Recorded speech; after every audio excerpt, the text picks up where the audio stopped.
السلام علیکم ورحمۃ اللہ وبرکاتہ۔ آج ہم ابو داؤد شریف جلد ثانی کا سبق نمبر 34 صفحہ نمبر 538 کے باب فی الخادم یأکل مع المولا سے انشاءاللہ شروع کر رہے ہیں۔ اللہ ہمارے علم و عمل میں برکتوں سے مال فرمائے۔ قرآن حدیث کو سیکھنا، سمجھنا، عمل کرنا، پوری دنیا تک پہنچانا ہمارے لیے اللہ آسان فرمائے۔ کتاب سے سبق شروع۔ بسم اللہ الرحمن الرحیم۔ باب فی الخادم یأکل مع المولا، کہ خادم اپنے آقا کے ساتھ کھانا کھا سکتا ہے، اس کے بارے میں یہ باب ہے۔ عن ابی ہریرہ رضی اللہ عنہ قال قال رسول اللہ صلی اللہ علیہ وسلم اذا صنع لأحدکم خادمه طعاما ثم جاءه به وقرب الله حره ودخانه فليقعده معه فليأكل فإن كان الطعام مشفوها فليضع في يده منه أكلة أو أكلتين أو كما قال النبي صلی اللہ علیہ وسلم۔ حضرت ابو ہریرہ رضی اللہ تعالیٰ عنہ فرماتے ہیں، رسول اللہ صلی اللہ علیہ وسلم نے فرمایا، جب تم میں سے کسی کے لیے اس کا خادم کھانا تیار کرے، پھر وہ کھانا لے کر اس کے پاس آئے اور اس نے اس کھانے کی گرمی اور دھوئیں کو برداشت کیا، تو چاہیے کہ اس خادم کو بھی اپنے ساتھ بٹھا لے اور تاکہ وہ کھانا کھا لے۔ فَإِنْ كَانَ طَعَامٌ مَشْفُوحًا، اور اگر کھانا تھوڑا ہو تو چاہیے کہ اس کے ہاتھ میں ہی اس کھانے میں سے ایک یا دو لقمے دے دے۔ بابن فی المندیل، تولیہ یا رومال کے بارے میں یہ حدیث۔ عن ابن عباس رضی اللہ عنہما قال قال رسول اللہ صلی اللہ علیہ وسلم اذا اکل احدکم فلا یمسحن یدہ بالمندیل حتی یلحقها او یلحقها او کما قال صلی اللہ علیہ وسلم۔ حضرت ابن عباس رضی اللہ عنہما سے روایت ہے، رسول اللہ صلی اللہ علیہ وسلم نے فرمایا، جب تم میں سے کوئی کھانا کھائے تو اپنے ہاتھوں کو نہ پونچھے، یعنی انگلیوں کو نہ پونچھے رومال یا تولیے کے ساتھ، یہاں تک کہ ان کو چاٹ لے۔ یلحق یا یلحق فرمایا، راوی کو شک ہے الفاظ میں، یعنی کھانا کھانے کے بعد جب ہاتھ دھوتے ہیں تو ہاتھوں کو تولیے سے صاف کرنا سنت ہے، لیکن کھانا کھانے سے پہلے جو ہاتھ دھوئے جاتے ہیں ان کو تولیے سے خشک نہیں کرنا چاہیے۔ عن ابن کعب ابن مالک رضی اللہ تعالیٰ عنہما عن نبی ان النبی صلی اللہ علیہ وسلم کان یاکل بثلاث اصابع ولا یمسح یدہ حتی یلحقها او کما قال علیہ السلام۔ حضرت کعب بن مالک رضی اللہ تعالیٰ عنہ سے روایت ہے، اپنے والد سے روایت کرتے ہوئے کہتے ہیں، نبی صلی اللہ علیہ وسلم 3 انگلیوں کے ساتھ کھانا کھایا کرتے تھے اور اپنے ہاتھ کو صاف نہیں کیا کرتے، پوچھا نہیں کرتے تھے، یہاں تک کہ اپنی انگلیوں کو چاٹ لیتے۔ یعنی کھانا کھانے کے بعد پہلے انگلیوں کو چاٹنا چاہیے، پھر اس کے بعد، اور جن 3 انگلیوں کا ذکر ہے وہ انگوٹھا اور درمیان کی انگلی اور اس کے ساتھ والی یعنی شہادت والی انگلی، ان 3 انگلیوں کے ساتھ اگر ضرورت پڑے تو چوتھی انگلی یعنی درمیان والی جو سب سے بڑی انگلی ہوتی ہے اس کے ساتھ والی انگلی بھی استعمال کر سکتے ہیں۔ اور چاٹنے کی ترتیب یہ ہوگی کہ سب سے پہلے شہادت کے ساتھ والی انگلی کو، پھر شہادت والی انگلی، پھر انگوٹھا چاٹا جائے گا، اور اگر چوتھی انگلی بھی استعمال ہوئی تو اس کو چاٹا جائے گا، اور 5ویں بھی کبھی مجبوری میں استعمال ہوئی تو آخر میں اس کو چاٹا جائے گا۔ چاٹنا الگ سنت ہے اور اس ترتیب کے ساتھ چاٹنا الگ سنت ہے۔ اگر 3 سے کھایا ہے تو انگوٹھا سب سے آخر میں آئے گا، اور اگر 4 سے کھایا ہے تو یہ چوتھی انگلی سب سے آخر میں آئے گی، اور اگر 5 سے کھایا تو پھر چھوٹی سب سے آخر میں آئے گی۔ تو اللہ تعالی ہمیں آپ علیہ السلام کے ارشادات پر عمل کرنے اور دوسروں تک پہنچانے کی توفیق اور قبولیت نصیب فرمائے۔ باب ما یقول الرجل اذا طعم، جب کھانا کھائے تو کیا کہنا چاہیے، اس کے بارے میں یہ دعا ہے، یعنی دعاؤں کے بارے میں۔ عن ابی امامۃ رضی اللہ تعالی عنہ قال کان رسول اللہ صلی اللہ علیہ وسلم اذا رفعت المائدۃ قال الحمد للہ کثیرا طیبا مبارکا فیہ غیر مکفی ولا مبدع ولا مستغنى عنہ ربنا، کہ یہ دعا الحمدللہ حمدا کثیرا طیبا دسترخوان اٹھنے کی دعا ہے۔ سنت یہ ہے کہ دسترخوان پہلے اٹھ جائے، بندے بعد میں اٹھیں، جب دسترخوان اٹھنے لگے تو یہ دعا پڑھیں الحمدللہ حمدن کثیرن طیبا مبارکن فی۔ اور اگر کسی کو عذر ہو، پہلے اٹھنا ہو، تو کھانا کھانے والے دیگر حضرات سے اجازت دے کے اٹھ بھی سکتے ہیں، اور اگر کوئی آنا جانا دسترخوان پر لگا ہو، کچھ آ کر کھا کر مزید دوسرے آ رہے ہیں، پھر مزید آ رہے ہیں، تو پھر بھی اٹھ کر جا سکتے ہیں بیچ میں۔ یا کسی کے کھانے میں بہت تاخیر کا اندیشہ ہو اور کسی کو ضروری جانا ہو تو وہ جا سکتا ہے اپنا عذر بیان کر کے۔ عن ابی سعید الخدری رضی اللہ عنہ ان رسول اللہ صلی اللہ علیہ وسلم كان اذا فرغ من طعامه قال الحمد للہ الذي اطعمنا وسقانا وجعلنا مسلمین، کہ نبی علیہ السلام جب اپنے کھانے سے فارغ ہوتے تو یہ دعا فرماتے: تمام تعریفیں اس اللہ کے لیے جس نے ہمیں کھلایا اور ہمیں پلایا اور ہمیں مسلمان بنایا۔ بعض کتابوں میں، چھوٹی کتابوں میں جو ہے وہ من المسلمین لکھا ہوتا ہے، لیکن مسلمین ہی اصل ہے، یہی پڑھنا چاہیے، جعلنا مسلمین۔ تو یہ کھانے کے بعد پڑھنی چاہیے، کھانے کے بعد کی دعا ہے، یہ کھانے کے بعد پڑھیں گے تو کھانے کا، اللہ کی نعمت کا شکر ادا کر دیا۔ عن ابی ایوب الانصاری رضی اللہ عنہ قال كان رسول اللہ صلی اللہ علیہ وسلم اذا اکل او شرب قال الحمد للہ الذي اطعم وسقى وسوغه وجعل له مخرجا۔ تمام تعریفیں اس اللہ کے لیے۔ حضرت ابو ایوب انصاری رضی اللہ تعالی عنہ سے جو ہے وہ روایت ہے، فرماتے ہیں کہ رسول اللہ صلی اللہ علیہ وسلم جب کھانا کھاتے تو یہ دعا پڑھتے تھے، کھاتے یا پیتے دونوں کے بعد، کھانے پینے کے دونوں بعد: الحمدللہ الذی اطعم وسقا وسوغہ وجعل لہ مخرجا، کھلایا پلایا اور اس کو ہے صحیح سلامت بنایا، اور پھر اس کو جو ہے کیا کیا کہ نکلنے خیر و عافیت سے اس کو جو ہے نکالا۔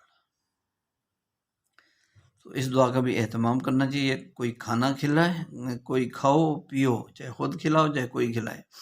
یہ دعا پڑھنی چاہیے۔ باب فی غسل الید من الطعام، کھانے کے لیے ہاتھ دھونے کے، کھانے سے ہاتھ دھونے کے بارے میں یہ باب ہے۔ عن ابی ہریرہ رضی اللہ تعالی عنہ قال قال رسول اللہ صلی اللہ علیہ وسلم من نام وفی یدہ غمر ولم یغسل فاصابہ شیء فلا یلومن الا نفسہ۔ حضرت ابو ہریرہ رضی اللہ تعالیٰ عنہ سے روایت ہے، رسول اللہ صلی اللہ علیہ وسلم نے فرمایا: من نام، جو آدمی سوئے اور اس کے ہاتھوں میں چکناہٹ یعنی تری ہو اور وہ ہاتھوں کو نہ دھوئے، پھر وہ ہاتھوں کو نہ دھوئے تو اسے کوئی چیز اگر رات کو پہنچ جائے، یعنی کوئی چیز نقصان پہنچا دے، تو وہ اپنے آپ کو ہی ملامت کرے۔ لا یلومن، وہ کسی کو ملامت نہ کرے، الا نفسہ، مگر اپنے آپ کو، وہ ملامت نہ کرے مگر اپنے آپ کو۔ یعنی ہاتھوں کے ساتھ اگر کوئی کھانے پینے میں چکناہٹ وغیرہ رہ جائے تو دھو لینا چاہیے، اس لیے کہ میٹھی چیز اگر کھائی ہے تو اس پر چمٹیاں وغیرہ آنے کا خدشہ، اور اگر کوئی تری چکناہٹ والی چیز ہے اس پر بھی اس طرح کی چیزیں کیڑے مکوڑے جمع ہو جاتے ہیں، تو اس لیے ہاتھوں کو صاف رکھے تاکہ کسی قسم کے نقصان سے اس کی حفاظت رہے۔ اللہ کے نبی صلی اللہ علیہ وسلم جو پاکیزہ دین لے کر آئے ہیں، اس دین اسلام کے ہر حکم اور ہر سنت پر چلنے والوں کے لیے اللہ نے ان کی جان، ان کے مال، ان کی عزت، ان کی آبرو کی، ان کے ایمان اسلام کی دنیا آخرت میں حفاظت رکھی ہے۔ باب فی دعاء لرب الطعام،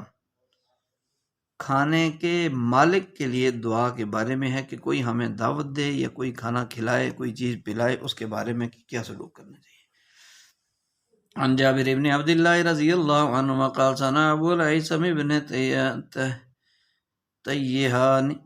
للنبی صلی اللہ علیہ وسلم طعاما فدعا النبی صلی اللہ علیہ وسلم واصحابہ فلما فرغوا قال اثیبوا اخاکم قالوا یا رسول اللہ وما اثابته قال ان الرجل اذا دخل بیته فأكل طعامه وشرب شرابه فدعوا له فذلك أصابته۔ حضرت جابر بن عبداللہ رضی اللہ تعالیٰ عنہ سے روایت ہے، فرماتے ہیں کہ ابو الحسن بن نیان نے نبی صلی اللہ رضی اللہ عنہ نے نبی علیہ السلام کے لیے کھانا تیار فرمایا کیا، پھر نبی صلی اللہ علیہ وسلم اور آپ علیہ السلام کے صحابہ کو دعوت دی، پھر جب کھانے سے فارغ ہوئے تو نبی صلی اللہ علیہ وسلم نے فرمایا کہ اس کو اپنے بھائی کو کھانے کا بدلہ دو۔ نبی علیہ السلام نے فرمایا وما اصابت، اس کا کیا بدلہ ہے؟ تو آپ صلی اللہ علیہ وسلم نے فرمایا کہ آدمی جب کسی کے گھر میں داخل ہوتا ہے، پھر اس کا کھانا کھاتا ہے اور اس کے پینے میں سے پینے کی چیزوں میں سے کوئی پیتا ہے، پھر اس کے لیے دعا کرے تو یہ اس کا بدلہ ہے۔ تو جب کسی کے ہاں کھانا کھائیں، اس کی دعا آگے آ رہی ہے، اللہم اطعم من اطعمنی واسق من سقانی، اور ایک دعا اس حدیث میں آ رہی ہے جو مخاطب کر کے اس کو کہنی ہے میزبان کو۔ عن انس رضی اللہ عنہ ان النبی صلی اللہ علیہ وسلم جاء الى سعد بن عبادة رضی اللہ عنہما فجاء بخبز وزيت فأكل ثم قال النبي صلى الله عليه وسلم افطر عندكم الصائمون اكل طعامكم الابرار وصلت عليكم الملائكة، کہ نبی علیہ السلام سعد بن عبادہ رضی اللہ تعالیٰ عنہما سے روایت ہے کہ حضرت انس رضی اللہ عنہ سے روایت ہے کہ حضرت سعد بن عبادہ رضی اللہ تعالیٰ عنہ نبی علیہ السلام کے پاس روٹی اور زیتون کا تیل لے کر آئے، پھر آپ علیہ السلام نے کھانا کھایا، پھر نبی علیہ السلام نے یوں کہا افطر عندکم الصائمون، تمہارے پاس روزے دار افطار کریں، اور اکلا تمہارا کھانا کھائیں نیک لوگ، اور صلت بمانت رحمت، اور تمہارے اوپر تمہارے لیے فرشتے تمہارے لیے رحمت کی دعا کریں۔ تو یہ دعا ہے جس کے ہاں کھانا کھائیں مخاطب کو، چاہے اس کے گھر میں کھائیں، چاہے کسی ہوٹل میں، چاہے جہاں بھی کوئی دعوت کھلائے، تو اس کو مخاطب کر کے یہ دعا دینی چاہیے آواز کے ساتھ، سنت ہے۔ اور رمضان میں کسی کے ہاں روزہ افطاری کریں تو یہی دعا ہے، لیکن اس میں افطر عندکم الصائمون، یہ جو ہے یہ رمضان کے روزہ افطار کرنے کی دعا ہے اصل میں۔ اگر عام دنوں میں کھانا کھائے تو پھر وہ اکلا سے شروع ہوگی، اکلا طعامکم الابرار، یہ رمضان میں، اور اگر عام دنوں میں تو پھر اکلا طعامکم الابرار افطر عندکم الصائمون وصلت علیکم الملائکہ، یوں ہو جائے گی۔ تو یہ دو جملے آگے پیچھے کرنے پڑیں گے، اور یہ روزہ کسی کے افطار کریں تو پھر یہ دعا ہے، اور کھانے کے موقع پر بھی یہ پڑھ سکتے ہیں، چونکہ اس حدیث میں مطلق آیا، روزے کا نام نہیں ہے۔ ٹھیک ہے، اللہ تعالی ہمیں سچی محبت اور حقیقت نبی علیہ السلام کی پاکیزہ زندگی کے ساتھ نصیب فرما دے، اور علم و عمل میں آپ علیہ السلام صحابہ والی برکتوں سے مالا مال فرمائے۔ تو اگلا باب ہے ما لم یذکر تحریمہ، کہ جس کی حرمت کا ذکر نہ کیا گیا ہو، یعنی حرام ہونے کے بارے میں کوئی تذکرہ نہ ہو، اس کے بارے میں یہ باب ہے۔ اس میں ہم پڑھ رہے ہیں کہ عن ابن عباس رضی اللہ تعالی عنہما قال کان اہل الجاہلیت یاکلون اشیاء ویترکون اشیاء تقذرا فبعث اللہ نبیہ صلی اللہ علیہ وسلم وانزل کتابہ واحل حلالہ وحرم حرامہ وما احل فهو حلال وما حرم فهو حرام وما سكت عنه فهو عفو وتلا قل لا اجد فيما اوحي الي محرما على طاعم يطعمه الى آخر الآیہ۔ حضرت ابن عباس رضی اللہ تعالی عنہما فرماتے ہیں کہ جاہلیت میں لوگ چیزیں کھاتے تھے، کچھ چیزیں کھاتے تھے اور کچھ چیزیں چھوڑ دیتے تھے گھن کرتے ہوئے، تو اللہ تعالیٰ نے اپنے نبی صلی اللہ علیہ وسلم کو مبعوث فرمایا، اور ان کو پر کتاب نازل فرمائی، اور ان حلال کو حلال فرمایا اور حرام کو حرام فرمایا۔ فما احل، پس جو اللہ تعالیٰ نے حلال قرار دے دیا وہ حلال ہے، اور جو اللہ نے حرام قرار دے دیا وہ حرام ہے، اور جس سے اللہ نے سکوت فرمایا، یعنی جس کا کوئی حکم بیان نہیں ہوا، وہ معاف ہے، یعنی اس کا کوئی مواخذہ نہیں ہوگا اس کے کرنے میں۔ وَتَلَا، اور نبی علیہ السلام نے یہ آیت تلاوت فرمائے، قُلْ لَا أَجِدُ فِي مَا أُوحَىٰ إِلَيَّ، کہ میں نہیں پاتا اس میں، اس قرآن میں جو میری طرف وحی کیا گیا، محرمن علی طاعم یطعم، کوئی حرام چیز علی طاعم، کھانے والے کو کہ وہ اس کو کھائے، الی آخر الآیہ۔